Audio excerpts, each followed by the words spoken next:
Welcome into the Thunder Basketball Universe presented by COOP Ale Works. We're back, and we've been gone for a good reason, and it's really all Nick's good reasons. It's all my fault. Nick has had a lot of good reasons to be gone recently. Most importantly, he just had a new baby.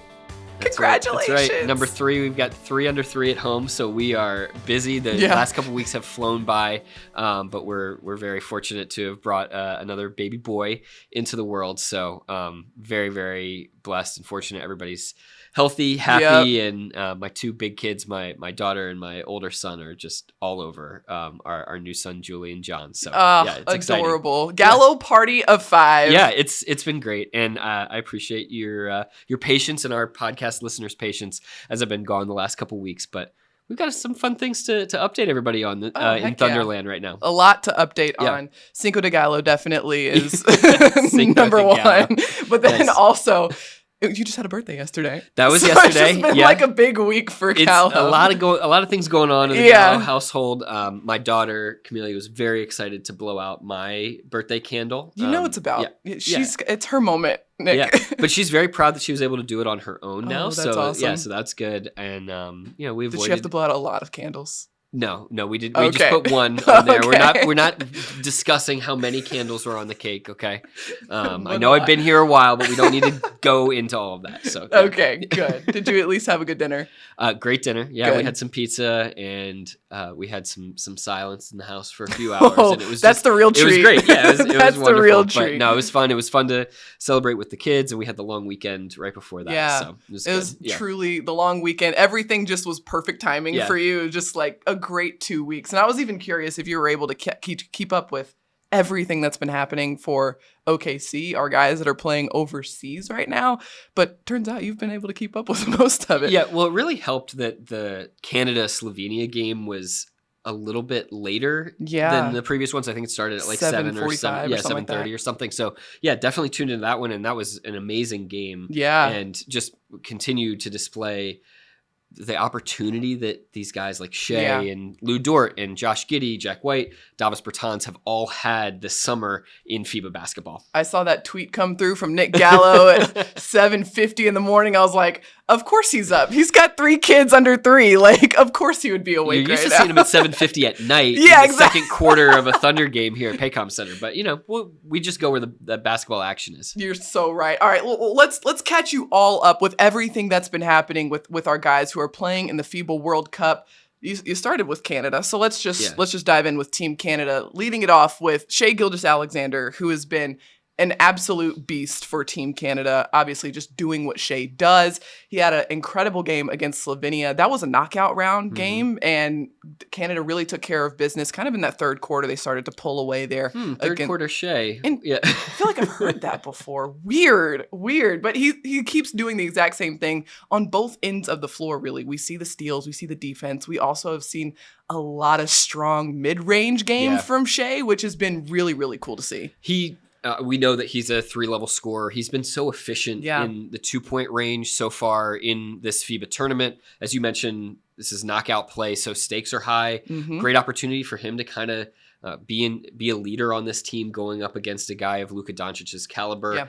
And he just played within himself. He played within some of the same habits that we've seen him play with for the last few seasons here in Oklahoma City. There were 2 plays that really stood out to me. One of them was a drive and kick to Dort in the corner. Lou had sprinted into the corner, got himself into position, spaced out the floor. It looked exactly like a play that you would see happen here inside this building between those 2 guys, the chemistry that they've built over the course of time. And then just an incredible sequence late in the fourth quarter by Shai in that Slovenia game. Slovenia was making a bit of a run. They had a second chance opportunity. That shot went awry. Shai somehow comes down with a defensive rebound, brings it down floor, gets an and one in kind of a hanger leaner in the lane on the other end, and just being able to do the job physically on both ends of the floor. He not only scrapped for the defensive rebound, but he also battled through a bump and scored off the glass and in. I mean, those are 2 big-time physical plays on both ends of the floor. And clutch, as he always is. And that was during a stretch where obviously Slovenia was making a little bit of a run there, trying to cut the lead down, and Shai with that that possession right there really silenced it and was able to help Canada move on. Now, Canada is still in this, still hunting for that championship, and their next game is going to be on Friday morning. So tomorrow, we're recording this on Thursday, September 7th. They play on Friday against Serbia at 3:45 in the morning. So I don't know. I'm going to have to set up like 3 alarms to catch that one because that's a little before my usual wake up time. I might be up with the new baby. Yeah. So, I just, While I'm changing a diaper, I'll have my phone out right in front of me and catch maybe half a quarter or something like that. Right. And that'll be a really fun game to watch. Serbia's got obviously a ton of talent on that team as well. Let's talk a little bit about Lou as well. Yeah. He's been performing really well. He has been the same defensive ace that he is with the Thunder. He's in that role, in that capacity with Canada. He had a lot of minutes up against Luka Doncic, giving him a lot of fits as he usually does, and has had a couple of really strong games. One most notably 17 points against Brazil. I believe that was in the first round. 17 points, knocked down 3 threes in that game. But his contributions have really, really flourished on the defensive end. Yeah, he missed a couple games, but as you mentioned, the defense, that's his hallmark. And I don't find it surprising at all that the game that Luka Doncic got ejected from was one in which he was guarded by Lou Dort. I'd be frustrated too. Yeah, for a good portion of the game. So, that's just what our guy Lou Dort does. And I mean, what a remarkable story. I know. That this is a guy who is from Montreal Nord neighborhood. He's talked so much about, just how difficult it is to make it, to do anything coming out of an environment like he came, where, just poverty-stricken area.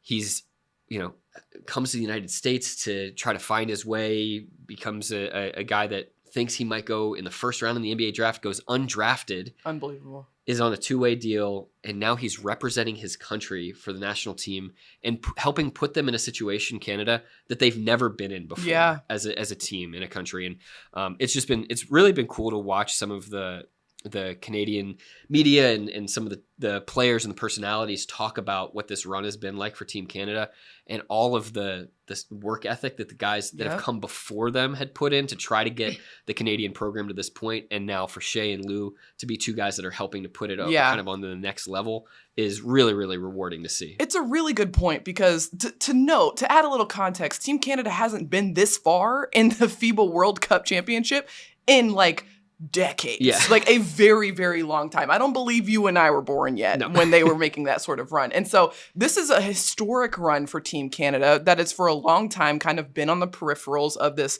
FIBA, contention. And now, not only are they making this run, but they have a really, really talented team. I mean, their starting 5, their lineup, it's working really well for Team Canada. And so for Shai and Lou to be a part of that, and now potentially contending for a championship and a medal, I mean, that's a huge deal. And all of this, in addition to that, pride of your country, is also an investment in themselves as players. Yeah. What do you think this will be for them in terms of an environment for them to grow and develop heading into this next season? All I know is I can speak for myself, and then I'll also speak for what we've heard from players who have played with FIBA. But for me growing up, there was no off season of basketball, right? Like you had your team, your school team time growing up, which was obviously during your school year. But then you start AAU over the summer, and you could always tell when you got back to August, September, October, when school started, who played over the summer. Yeah. And the ones who didn't were in the same spot that they were in, February when the season ended. And the ones who did play during the summer and got extra run in, got extra reps, meaningful, real reps of game reps, they came back stronger, faster, more sharp. And Shai has talked about this on the NBA stage where he said, I kind of noticed a pattern where guys who went and played FIBA or, went and played overseas during the summer, they came back a little bit sharper. And we saw that from Shai last season when he came back from playing with Team Canada last year. Yeah. Came back, added more stuff to his bag, was sharper when the season came along. So you're never going to, suffer from getting more reps. Yeah, and to your point, different teammates, different coaching staff, different play style, different opponents. It all actually blends into something the Thunder has talked about the last few years, which is conscious discomfort. Putting these guys into situations where they're not comfortable, that they've got to stretch or expand themselves. They've got to maybe reduce themselves in their role in some way, shape, or form, or have their limits tested in a different way. They've got to learn how to play different rules in FIBA than they do at the NBA level. Well, all of that conscious discomfort can help them actually optimize themselves in some ways too. That is really, really well put. And the fact that the Thunder has 5 guys right now who are representing their country playing in this FIBA championship, that only bodes well for OKC coming into October. It's been amazing watching some of the broadcasts and how many times the words Oklahoma City or Thunder Isn't that get wild? uttered. And you just think about the international stage that this is. I mean, I know people are watching NBA games all across the world anyway, but it's different when it's the World Cup or these international games, and the amount of people from these other countries that are hearing about our town here. I know. Cool. So we talked about Team Canada and the teammates from the Thunder who are representing their country in Team Canada. There are another pair of Thunder teammates that are on the same team as well. We're going to go down under to Australia, talk about the Boomers. You already did that this summer, but we'll do that one more time. I did, and that was so much fun. That was awesome. And we got to talk about the Boomers because although they were eliminated from the tournament, they did punch their ticket to Paris 2024 next year, which is obviously the big ticket. Like that's the ticket you want leaving this tournament. Yeah, and Josh Giddey was a massive catalyst to this. And you think about the fact that he's, just 20 years old. Exactly. And that he's one of the main leaders of this Australian team that has done exactly what you said, which is punch their ticket to the Olympics. And here he was, averaging 19 points per game. That's 11th in the entire tournament, another 6 assists per game. Yeah. Again, putting him in a slightly different role, having to score more for his team as opposed to maybe his role here in OKC, which is really, really heavily focused on the distribution and the rebounding. Like this role for him could potentially open some things up as he comes back to the team this October. And this was the first time that Josh was able to represent the Boomers on this global FIBA stage. I mean, the last time that this was even an opportunity for him, he was an 18-year-old and he got cut like right at that the very last cut. And then he comes back after having several years of NBA experience. And now he's leading this team in points, assists, and he's like 3rd in rebounds, I believe. So it's like, okay, he was ready for this. He built himself up to make it happen. And again, we're seeing physicality from Josh, and that's a huge focal point for the youngest team in the NBA the last 2 years running. To be able to play that way. We know the international game and some of these international leagues have a different brand of physicality than what exists in the NBA. And so racking up these types of experiences the way that he did when he played in the NBL, maybe a nice little reprise for him of like, okay, I remember what this is like, is going up against some of these burly Australian guys and these guys in these leagues that are going to give you no quarter in a different way than it exists in the NBA, where certainly you've got to hold your own physically, but it's a different type of physicality. And I also think it's interesting to see the familiar names with some of these teams. So like with Team Canada, obviously, you've got RJ Barrett, you've got Dylan Brooks and Shai, obviously. And basically their entire roster is like full of NBA players.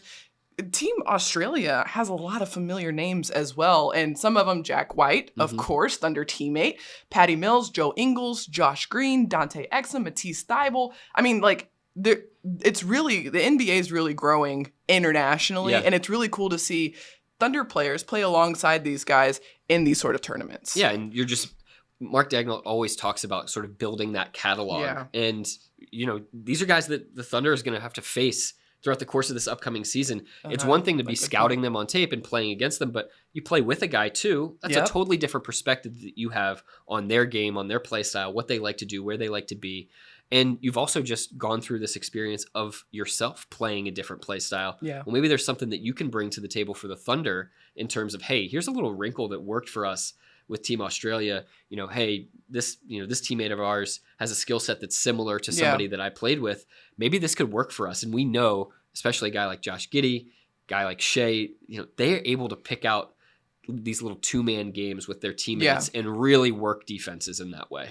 And not only learning opponents, but also learning your teammate too in these sort of new environments like you were mentioning. And for Jack White, new to OKC, new to the Thunder. Yeah. And so like he's got a teammate in Josh now and a fellow countryman, which is just like, that's a great connection point for these two to have coming into October, I think. Yeah, I've seen some pick and roll action between the two of those guys so far in the FIBA tournament. And yeah, I mean, and that's the type of role that Jack White would play for this team is like, can you catch the ball in the middle of the floor? Can you make that next decision of whether you're going to dive all the way to the rim or make the spray out pass to the weak side of the floor? So getting some experience already with Josh doing this type of stuff is great.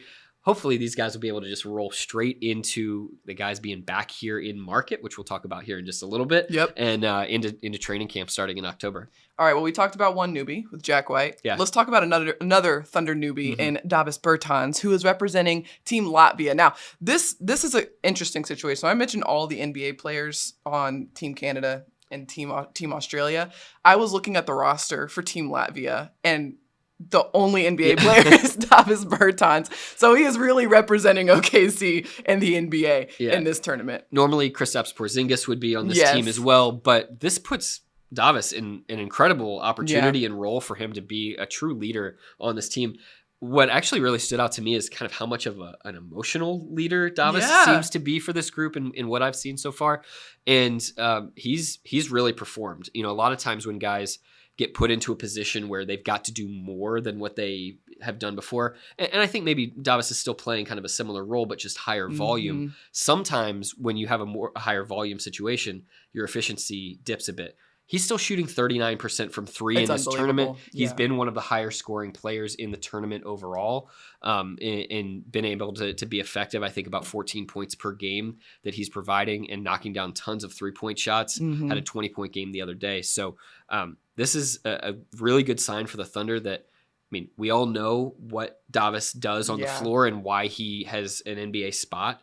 And so for him to be getting into a rhythm shooting like this, while the opposing team knows that that's the key guy that you got to focus in on, really, really, positive stuff for him heading into training camp. Now, Team Latvia has been eliminated from championship contention, but they are still playing, and these are for classification position 5 through 8. 5 through 8. And so they defeated Italy this morning. I believe that game was at like 3:45 a.m. as well. And so they are going to move on to play Lithuania on Saturday morning. And so more games for Dāvis Bertāns. One interesting fun fact that I learned, he's playing with his brother. Yeah, that's his cool, older right? brother. Yeah. And I love this because they're both like very similar players. They're both sharpshooters. Like his older brother is out there like launching threes at a tremendously high clip as well. I just think that's so fun. Playing alongside your brother. Yeah. Also going to be fun is, and we were talking geography before the pod, but Latvia and Lithuania going up against each other. I mean, these two countries border one another right next to each other. A lot of shared history. So that game, despite it not being for the championship, obviously going to mean a lot to the people over there. And I think that's one of the most precious things about this whole FIBA basketball and international basketball is just some of the storylines that go beyond the game, and that each of these countries kind of have their own histories with one another and have an opportunity to battle one another as well.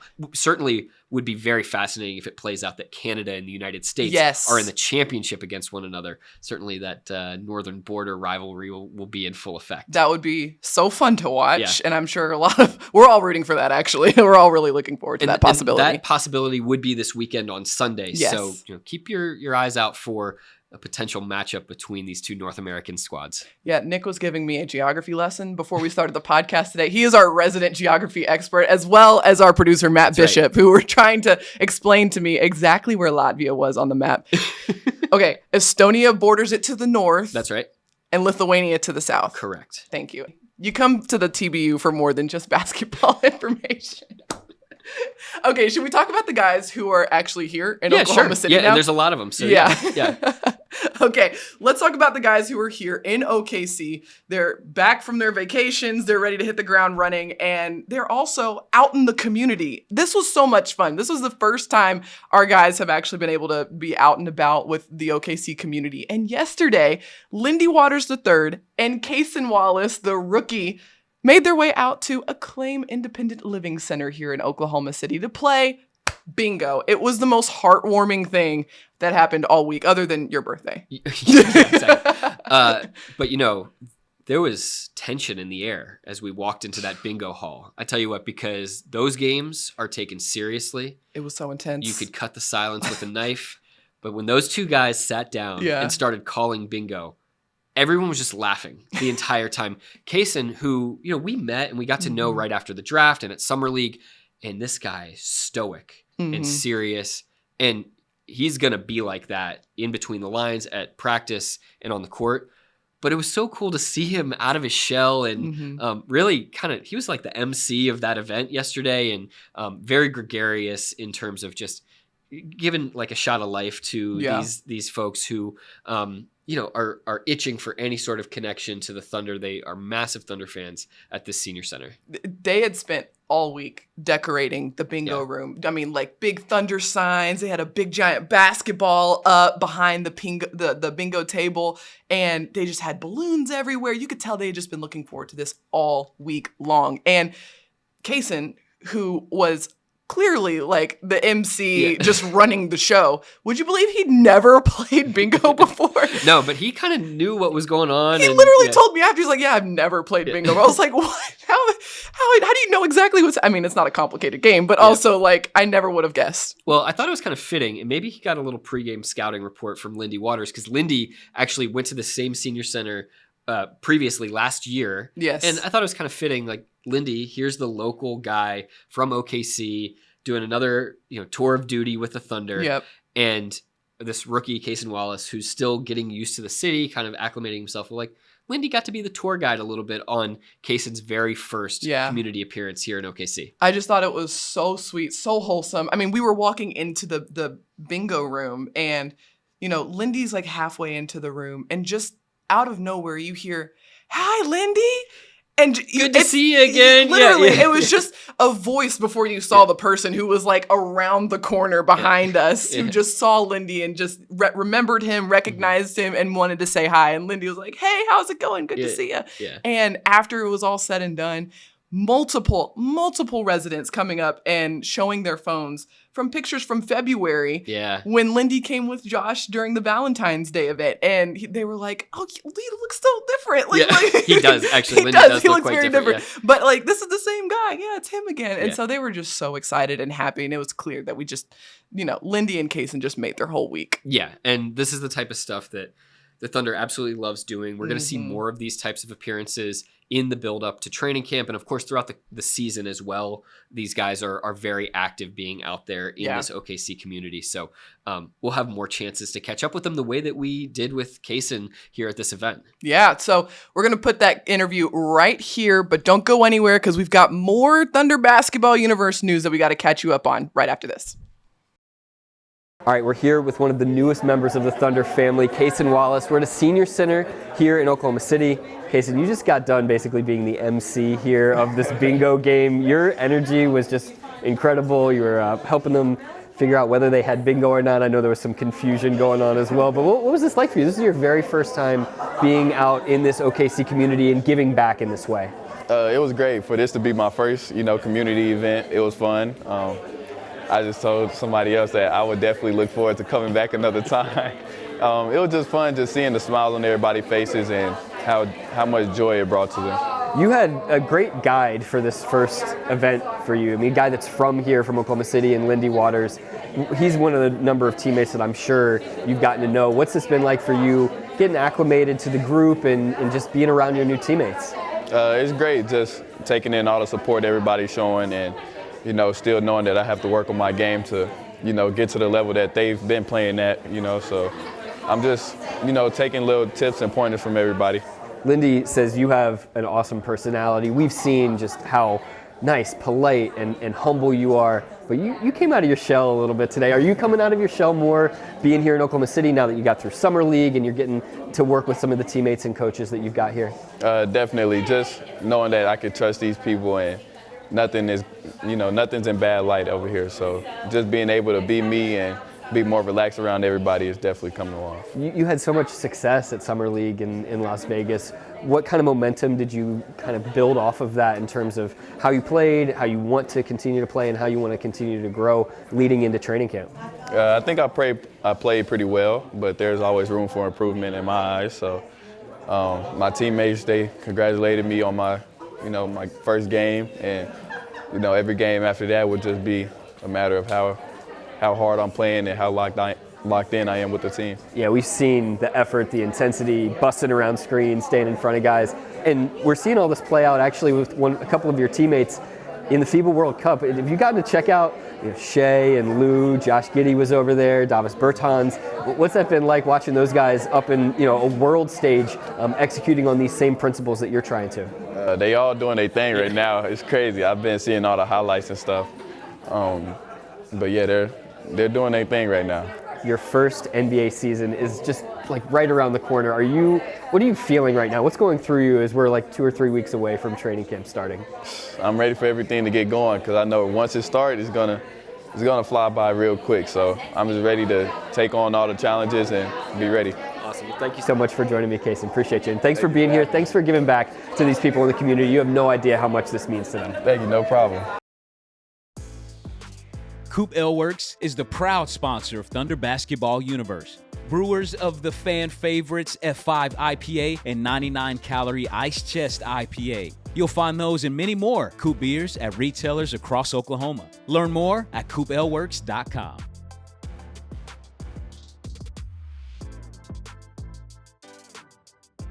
All right, we already know the Thunder schedule. That came out a while back, but we now know the OKC Blue schedule because the G League schedule was officially released. So we got to update you on this because you should know by now, Nick and I are regularly keeping up with the OKC Blue. We encourage you to be regularly keeping up with the OKC Blue as well because as we know and as we've learned, the Thunder and the Blue think of themselves as the exact same organization. They're an extension of one another. Several times throughout a season, you can expect Thunder players to spend time with the Blue. It's not a demotion. It's not a downside. It's more playing time. It's testing out new roles and opportunities. And so a lot of times we see guys like Trey Mann. We've seen guys like Ousmane Dieng, Jeremiah Robinson-Earl, Alexei Pokusevski, all these guys getting a lot of run with the Blue, coming back with the Thunder, and they are, implementing these new things that they worked on with the Blue. So Nick and I have always kept our eye on what is happening with the Thunder's G League affiliate,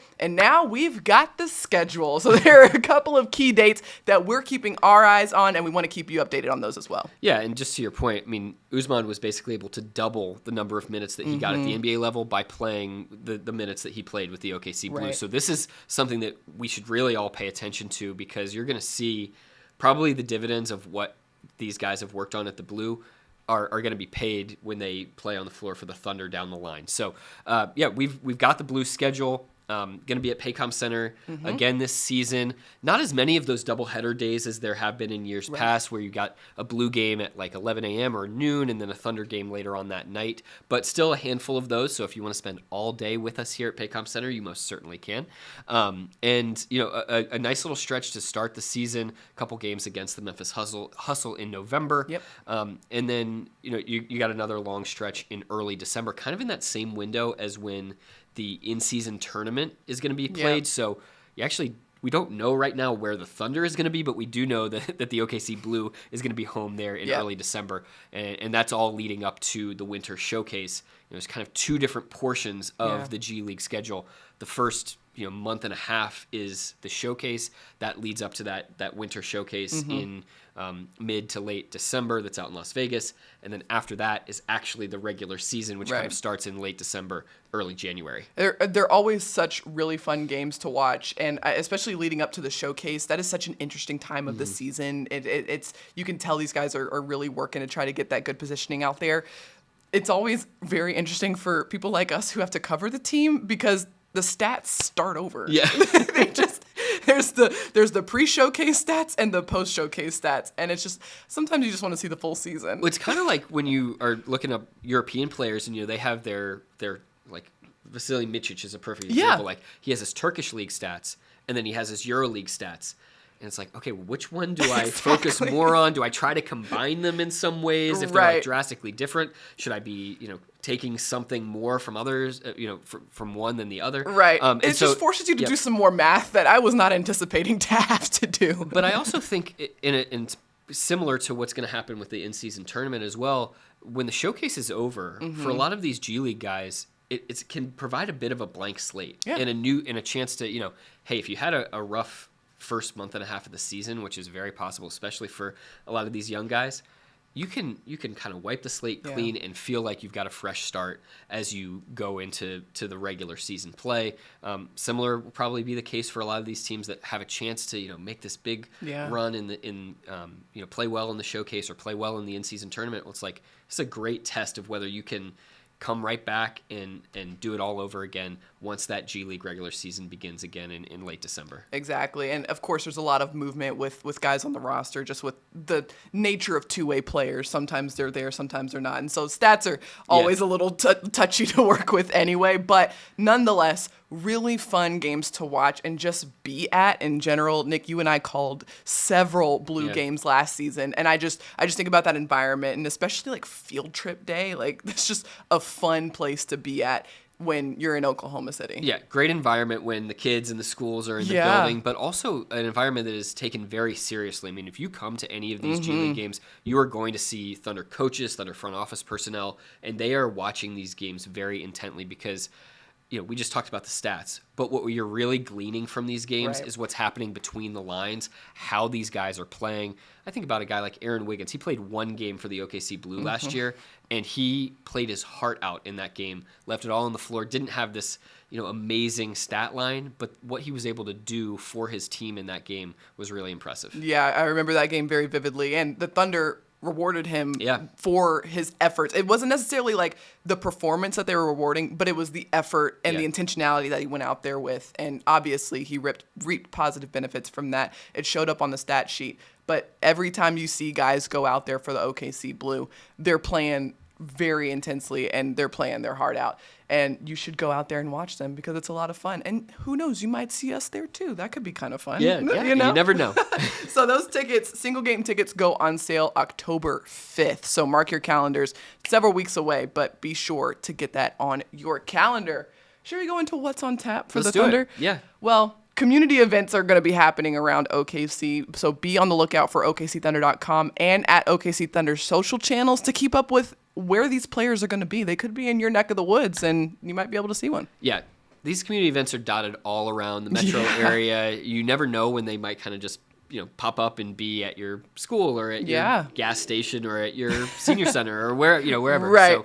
So these guys love to give back, and a big chunk of them are in town right now. You might have heard from the first half of this podcast. There's a handful that are out of the country and still have some work to do on the international stage. But a lot of other guys here working out. There's a great culture of work ethic inside this Thunder organization where even before training camp starts, these guys come to market and they really get themselves ready for the job at hand. And they lean into the work too. It's something that they enjoy and they know is part of what makes a great team. So these guys are really leaning into it and getting after it. That's for sure. Okay. Well, we mentioned the international guys. Be sure to tune in this weekend to watch Team Canada, Latvia. They're going to be playing their games, and we might see some Maple Leaf flags in that championship game. So keep an eye out for that as well. That could be kind of fun. This could get very interesting. I know.